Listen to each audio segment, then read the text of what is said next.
उत्तराखंड में भूमि आवंटन, सरकारी जमीनों के हस्तांतरण और कथित भूमि घोटाले को लेकर सियासत तेज हो गई है। प्रदेश कांग्रेस अध्यक्ष गणेश गोदियाल ने पिछले 10 वर्षों के दौरान हुए सभी प्रमुख भूमि सौदों और सरकारी भूमि के हस्तांतरों की उच्च स्तरीय एवं निष्पक्ष जांच की मांग की है। गोदियाल ने आरोप लगाया कि राज्य के कई हिस्सों में सरकारी और सामुदायिक भूमि के उपयोग को लेकर गंभीर सवाल खड़े हुए हैं, जिससे जनता के बीच चिंता बढ़ी है। कांग्रेस ने इस पूरे मामले में स्वतंत्र जांच आयोग गठित करने और विवादित भूमि आवंटनों की समीक्षा करने की मांग उठाई है। बता दें कि प्रदेश अध्यक्ष कांग्रेस के गणेश गोदियाल ने राज्य में पिछले एक दशक के दौरान हुए भूमि आवंटनों, भूमि उपयोग परिवर्तन और सरकारी जमीनों के हस्तांतरण का व्यापक जांच की मांग की है। देहरादून में जारी बयान में उन्होंने कहा कि उत्तराखंड जैसे सीमित भौगोलिक संसाधनों वाले राज्य में भूमि और प्राकृतिक संपदा का सुरक्षा सर्वोच्च प्राथमिकता होनी चाहिए। गोदियाल ने कहा कि हाल के वर्षों में भूमि से जुड़े कई मामलों में शासन प्रशासन की कार्य प्रणाली पर सवाल खड़े कर दिए हैं।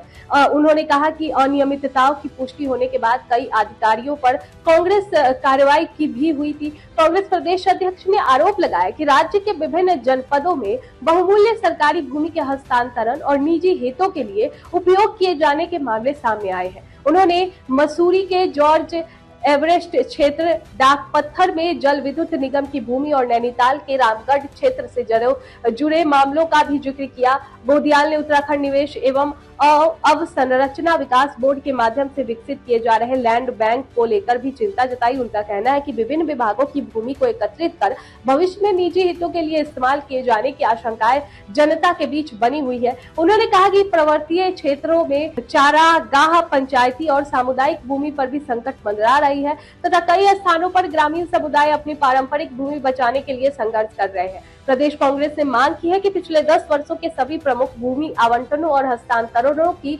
उच्च स्तरीय जांच कराई जाए, स्वतंत्र जांच आयोग का गठन हो, संदिग्ध मामलों में दोषी पर कार्रवाई की जाए और सामुदायिक एवं चारागाह भूमि संरक्षण के लिए स्पष्ट नीति बनाई जाए। गोदियाल ने कहा कि कांग्रेस उत्तराखंड की जल, जंगल और जमीन की सुरक्षा के मुद्दे को लगातार उठाती रहेगी और जल्द ही पार्टी का प्रतिनिधि मंडल राज्यपाल से मिलकर इस विषय पर हस्तक्षेप की मांग करेगा। उत्तराखंड में भूमि संसाधनों और सरकारी जमीनों को लेकर कांग्रेस इस हमले के बाद राजनीतिक बहस और तेज होने की संभावना है। अब देखना होगा कि सरकार इन मांगों पर क्या रुख अपनाती है और भूमि से जुड़े विवादित मामलों पर आगे क्या कार्रवाई होगी।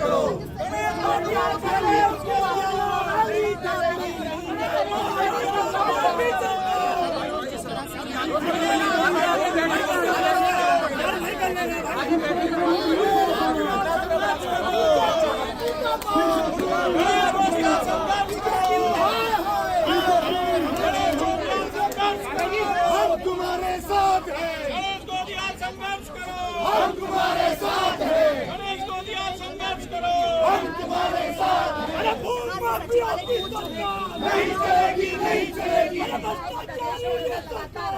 चलेगी, नहीं चलेगी। आपने कब्जा जमाए बैठे हैं। हाय हाय हाय हाय हाय हाय हाय हाय।